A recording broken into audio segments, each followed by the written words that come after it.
This is a 15-story tower, and here is someone about to drop to the base of it in a cradle position with no restraint or bungee cord.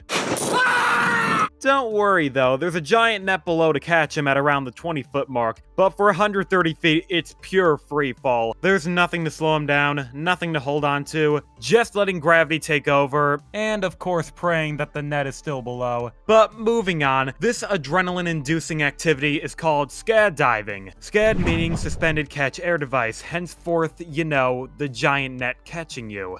Now, be warned, this activity is not for the faint of heart. By that, I'm saying you can't be spineless. Well, for the average viewer who may be a little afraid or shooken up by the idea of Scad diving, let me try to put you at ease and tell you everything about it.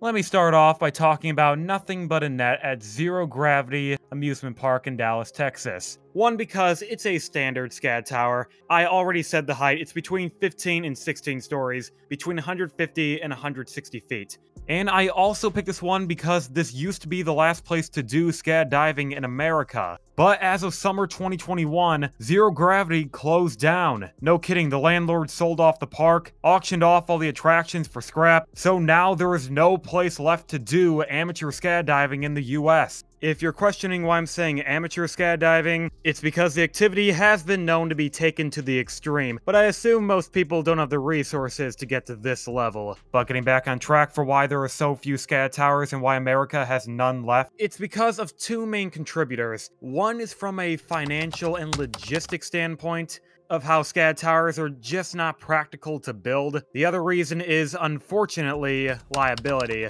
And yes, I do understand that's probably not going to help ease anyone's fears of Scad diving, but I'll get to that later. Let's first start off with reason number one. To see why Scad towers are not financially viable, I want to compare them to their counterpart, bungee jumping. Bungee jumping, it's a lot easier to pull off. For instance, you don't need a custom tower to house a giant net. All you need is a pre-existing building, a pre-existing bridge, doesn't matter. Then you take the bungee cord, you anchor it to something else, attach it to your chest, attach it to your ankles, then you jump off. The cord, it's gonna slow your descent, it's gonna pull you back up. It's simple, nothing too complicated. Scad diving may appear just as easy as this, instead you're just hitting a net, but the truth is, there's a lot more to it. You gotta make sure you don't sustain injury when making contact. There's no luxury of having something else to slow you down. The net is the only way to stop you by deflecting and absorbing all the energy from the fall. So when you do make contact with the net, the whole thing is gonna shift down 5 to 10 feet. This way the net can share the energy with the pulleys, in addition to absorbing the rest of the force through the net's elastic design. If executed correctly, the guest will only feel about 4 Gs of force, which is nothing, you're only feeling it for a split second. But still, the net is the most critical part, and it's a burden to meet the safety standard. You can't just fasten a net at the bottom of a gorge or building. Without the necessary criteria, there is a chance for injury.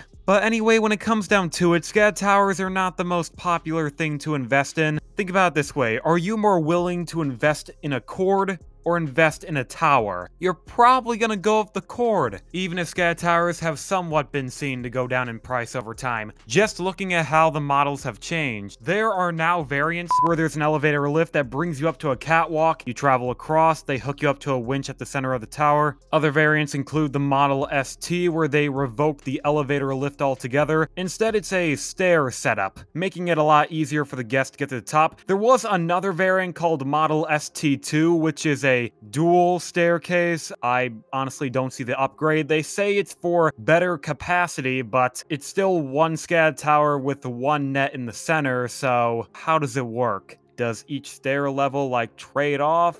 It doesn't matter. Either way, even though Scad towers have gotten progressively smaller over time, hell, some Scad towers are literally just cranes with a net. Granted, you only fall at a height of 20 feet, but that's besides the point. No matter how many cost-cutting measures can be done, bungee jumping will always have a lower upfront cost to build. I didn't even mention yet of how bungee jumping is also a longer experience. So that's another factor that comes into play. Do you think tourists are going to be more likely to pay for a longer or shorter experience? Let's see, Scad diving, 2 seconds.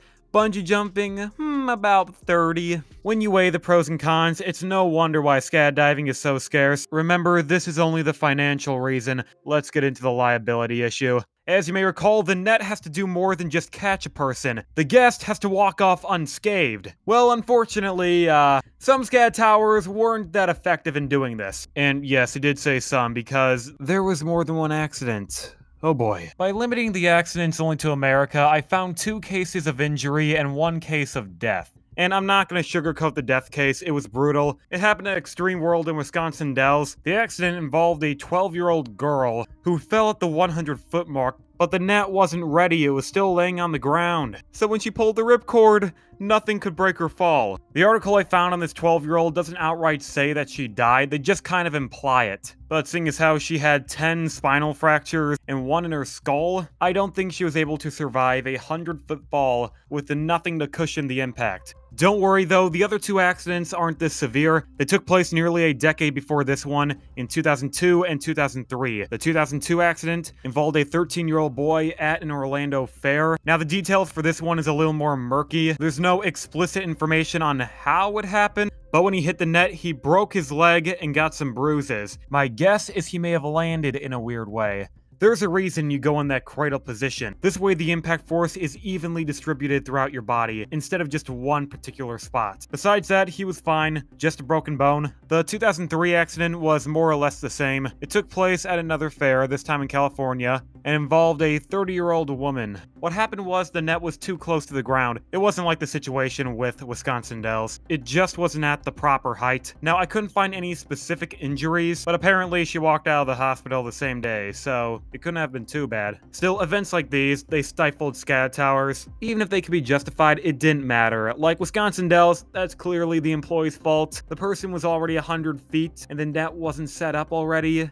Really? And the Carnival Scad towers? Come on, what do you expect from them? Fairs are the worst and they can easily get away with safety regulations. It's a shame Scad towers have been subsequently faded out over time because of these reasons. Still, even if America has been scuffed out of their last Scad tower, at least the international scene has been able to maintain a few of them, especially one in South Africa, where we better hope it sticks around because it's pretty freaking sweet. Just picture a nuclear power plant with a cooling tower, and then have a place for Scad diving inside of it. It's known as the Orlando Power Station, and yes, the power plant, it did fully operate back in the day. Construction on it began in 1935, but then got delayed from World War I and II, opened in 1955, but then got decommissioned in 1998. The explanation is kind of unclear. I can assume it had something to do with the apartheid, which happened 4 years prior to closing. How come they didn't demolish the cooling towers? Well, it became a staple of the community, as it was there for an entire generation. So the power plant was gentrified. They gave the cooling towers a new exterior and put skydiving spots inside of it.